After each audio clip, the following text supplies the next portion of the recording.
Controlling space is one of the most fundamental aspects of any PvP shooter game, and as a shooter game, this idea certainly applies to Splatoon. If anything, this game gives the concept of map control a physical form with its turf mechanic. Whether you're pushing forward and taking fights to further your team's control, or if you're on defense and maintaining the space you already have, every engagement you take in your matches has an effect on the overall state of both turf and map control. Today, we'll be exploring a sub-weapon that's completely invested into that defensive side of the coin.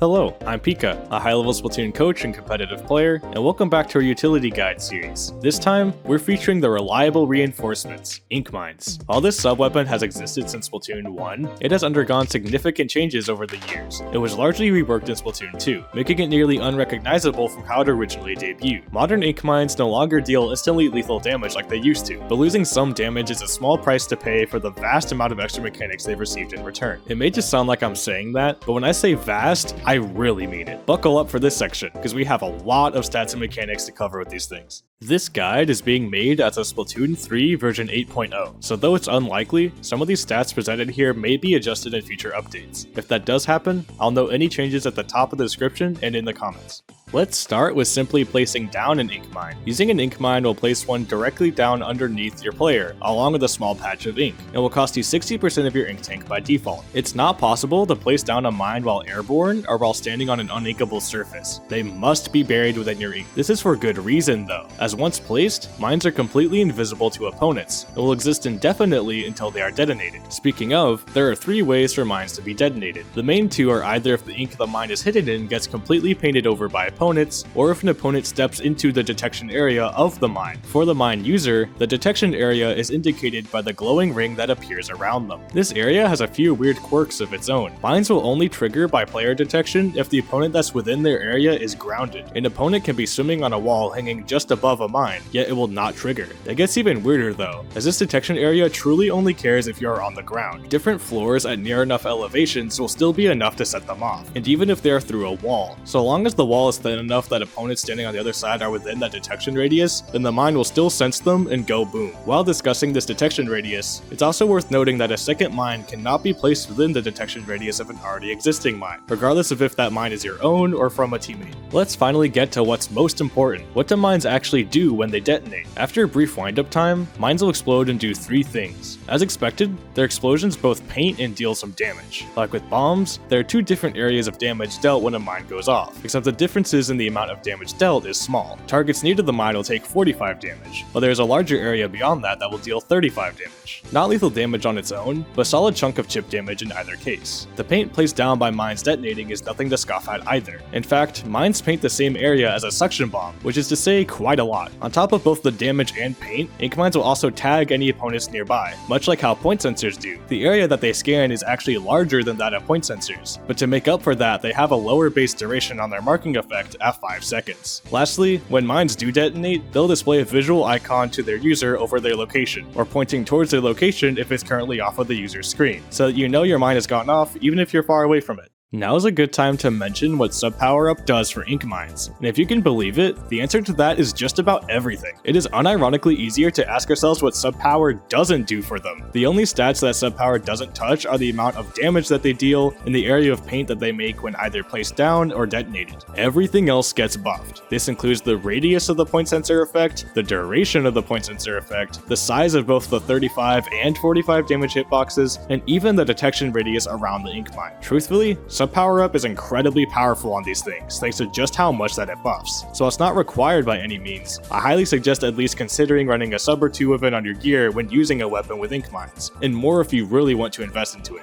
While on the subject of gear, sub-resistance does what we'd expect it to do against mines. Like with sensors, sub-resistance can reduce the duration that ink mines mark you for by up to 90% with a full build, and it can also reduce the damage dealt by mines by up to half. Normally me talking about abilities means that the mechanics section is over. We have to go back in for a few more things. First, you've likely picked up on it by now, you can have more than 1 ink mine placed at a time as an ink mine user. The cap on active ink mines is 2 at a time. If you place a third mine, the first mine you placed will immediately be forced to detonate. This is the third method for activating ink mines that we skipped over earlier. This mechanic has multiple uses and implications that we will come back to later. To call back to another point from earlier, remember when I said that after you place an ink mine, it will exist indefinitely until it detonates? Once again, it may not have sounded like much at the moment, but I do truly mean that. There's no way for an ink mine to be broken once placed down. Ink mines are not physical objects like beacons or sprinklers, and therefore cannot be broken or damaged. Also, unlike sprinklers, mines are made as they are even if their user gets splatted. Mines aren't quite like other bombs either, at least in the way that they interact with other weapons. Most bombs will get destroyed or denied by specials like Inkback, Splashdown, Ink Strikes, Kraken, and so on. Not ink mines though. VAC cannot absorb them, at least not before they explode, and contacting specials that normally cancel other sub-weapons will do nothing to them. Sure, these specials may paint enough underneath the mine to force it to detonate that way, but the explosion will still happen. Every mine placed will detonate at some point in the match. The only exception is if the match ends before one gets to do so.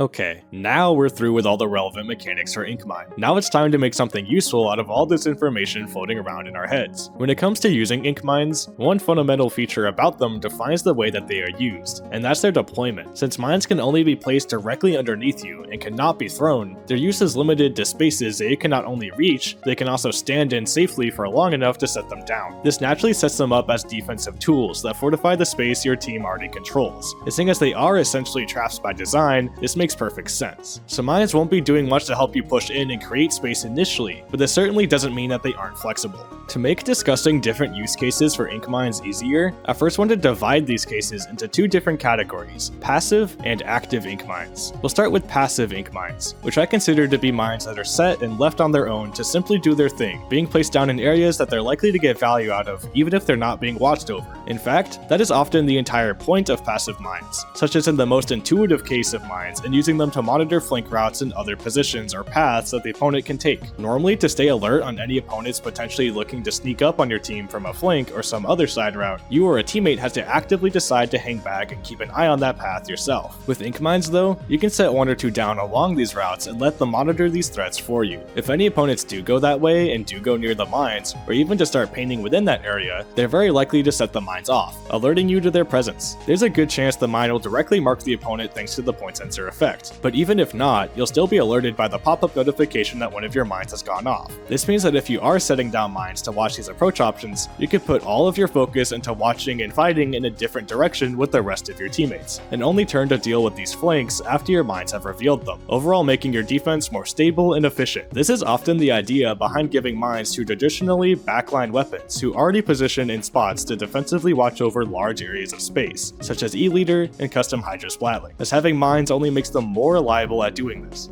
Those passive ink mines lean heavily into the information aspect of mines, but I'd argue passive mines can also make good use of their turf output. Specifically, this can be useful on splat zones. Remember that mines automatically detonate when they are painted over, and also remember that when they do explode, they place down quite a lot of ink. Now think about how splat zones works, and how the entire premise of the mode is to control a specific patch of turf. Yep, mines are pretty insane in this mode. Placing mines down in the zone when your team controls it goes a long way in making the opponent's job of retaking the zone as annoying as possible. Right as they get close to flipping the zone in their favor, they'll likely set the ink mines off, and their progress will get pushed back a fair bit. Alternatively, if they get a quick cap on the zone, such as with a reef slider, then the zone getting completely filled in upon being capped will be guaranteed to set off all of your mines within it immediately after, and those explosions will have the potential to instantly uncap the zone again. Sure, these mines won't hold down the zone all on their own for long, but any time that they manage to stall out for you and your team means less points accumulated by the other team and more time for you to fight back. And remember too that they will do this completely on their own. You don't have to be near the zone or even alive at the time for them to still get in the opponent's way, nor is there any way for the opponent to prevent them from exploding as they are attempting to take the zone back. Ink mines placed within Splat Zone are one of the most blatant examples of how mines set in the right place are guaranteed to get value at some point, and having that property be tied to control of an objective is quite notable.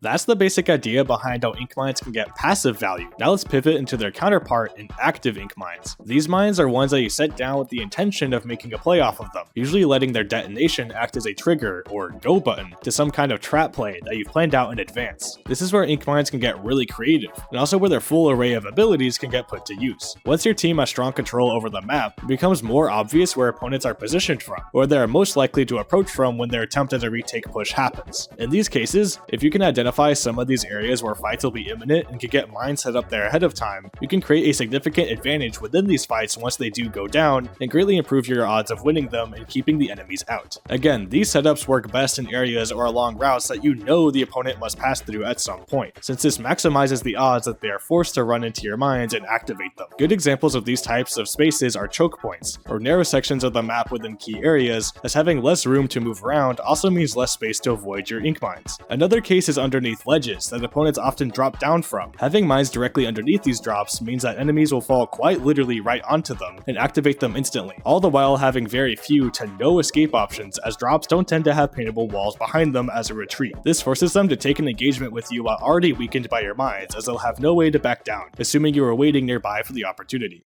I keep saying that ink mines naturally set up an advantage in your fights, but let's get a bit more into the details on how they do this. As we discussed in the mechanics section, exploding mines do three things: paint, deal damage, and mark opponents. In these active cases where we're setting up traps with mines to play off of when an opponent steps into them, we can also assume that all three of these things will happen to our target. They'll have paint placed either underneath them or right next to them, they'll take some amount of damage, and they will be marked. Those who remember the angle shooter guide might remember this as the same combination of things that happens when you direct an opponent with an angle shooter, and I had quite a lot of good things to say about that too. Starting with the paint, having your target be stuck in a large patch of ink that spawns underneath them significantly reduces their mobility, so they'll have to repaint the area underneath them before being able to swim again. This, paired with the fact that they're also easily visible thanks to being marked, makes them a target that's nearly impossible to miss. There's more to be said about the benefits of an opponent being marked during a fight as well, but seeing as that's what the previous point sensor guide was all about, I'll hold off on that and suggest that you check out that video if you want to know more on that. Lastly, and most importantly, is the damage. Depending on proximity, mines will either deal 35 or 45 damage. That isn't a crazy number on its own, but considering that proper trap plays around ink mines means you'll be dealing this damage to enemies before or right as you even engage them, that's a pretty significant head start. This gets even better when we consider the weapons that have ink mines, especially those that are not backline weapons, that are therefore most likely to use these more aggressive trap setups. We have weapons like the Undercover Brella, Anarchy Nova, Douser Dualies, and Rapid Blaster to name a few, and this likely doesn't come as a surprise, but none of these weapons are winning any awards for their damage output. If anything, these weapons are notoriously flimsy and slow to kill, at least purely on their own. However, that weakness starts to fade away when we consider damage combos off of ink mines. Let's take Anarchy Nova for example. This weapon deals 24 damage by default, barely making it a 5-shot kill, which is quite painful, especially for its fire rate. If Nova engages an enemy who just stepped on an ink mine though, then it doesn't matter if they just took 35 or 45 damage. In either case, it will now only require 3 more shots to finish that opponent off on its own, which is far more reasonable than that default 5. It's a similar case for Undercover Brella, as either amount of chip damage is enough to enable a 2-shot kill instead of the usual 3. There's also the Tentasorella Brella, which while technically capable of landing 1-shot kills, is much more consistent at dealing rolls of 68 or 85 damage, both of which have a lethal combo with 35. Let's not forget too that it's not out of the question that an opponent may even activate multiple ink mines at once depending on your setup, in which case they'll already be on death's door before the fight even begins. Alternatively, since all these effects of ink mines are area of effect, it's also possible that multiple enemies that are grouped up will get hit by the same mine, subjecting both of them to these combos. And it's always worth a mention in every one of these videos too. Remember that your entire team has the opportunity to benefit from your utility subs, not just yourself. Pair ink mines with a teammate on something like a slosher for example, and the damage combos can get simply unfair. It's also worth noting how mines can synergize with specials. The specials that ink mine weapons come with can appreciate all the effects of mines in the same ways that the main weapons do. Having enemies marked and already weakened makes it some easy picks with Inkjet on Anarchy Nova for instance. And though the main weapon that it's on is a little unfortunate, ink mines also damage combo beautifully with the massive 70 damage hitbox from Reach Slider on Undercover Brella. Even if the opponent has a sub of sub resistance that would normally prevent damage combos between 70 damage and the usual 30 damage of many bombs, the 35 damage of ink mines will still remain above that 30 mark. So yeah, but putting this all together, hopefully you can see how effective these active trap setups can be and why they can be worth exploring.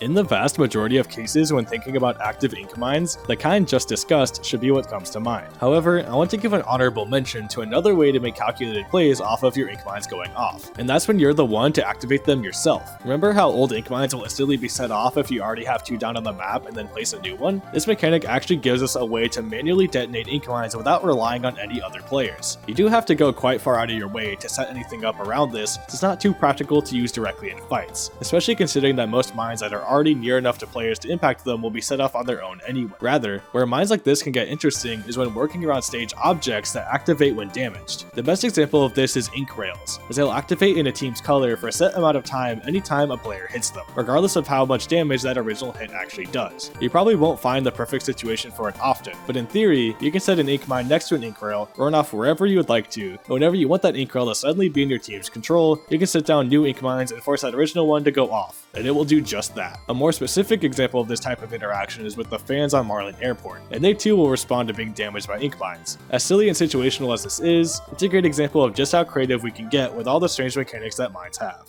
To end this all off, I want to share an important thing to keep in mind while using ink mines, regardless of how you choose to play around them. Between all the different use cases we've covered here, one pattern emerges, and that's that all of these plays and ideas require that an ink mine gets placed ahead of time to actually make them possible. In this way, ink mines become an investment into potential situations that may arise in the near future, rather than something that helps directly in the moment that they are placed. It may sound strangely contradictory to this, but my best advice on ink mines is to not get overly attached to any one position or setup.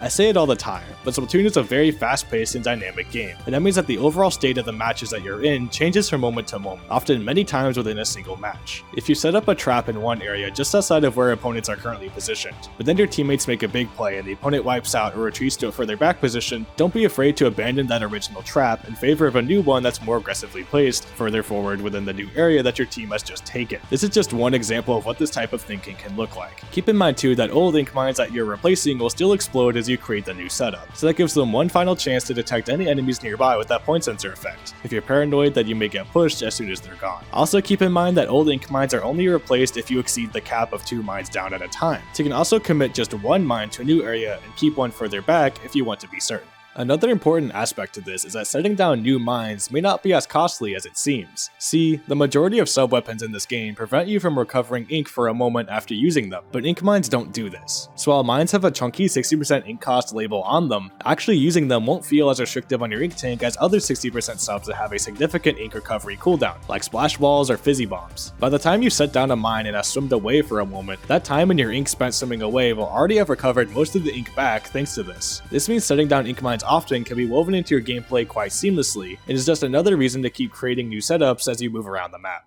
And there you have it. Just like with the English Shooter guide, there's both a lot of mechanics to cover here and a lot of theory to get into with their applications, so this episode is one of the longer ones. I'm glad to give ink mines this love though, as I truly believe that they're one of the strongest and most underexplored subs out there. The amount of things that they can do is pretty nuts, but to me it's the fact that they're so reliable at getting their value that really sets them apart. Having essentially guaranteed advantage in any fights you take when locking the other team out has so much potential to quickly snowball games into KOs. The day that a universally perceived strong and aggressive main weapon gets a kit with mines is the day I think more people will start to respect them. But until then, there's still plenty of opportunities to explore this sub with the options we currently have. Since this sub is so open-ended, as always feel free to share your favorite strategies with mines down below. There's only one utility sub left to go after this. We're almost there, guys. Anyway, that's all from me, so thanks for watching and have a good one.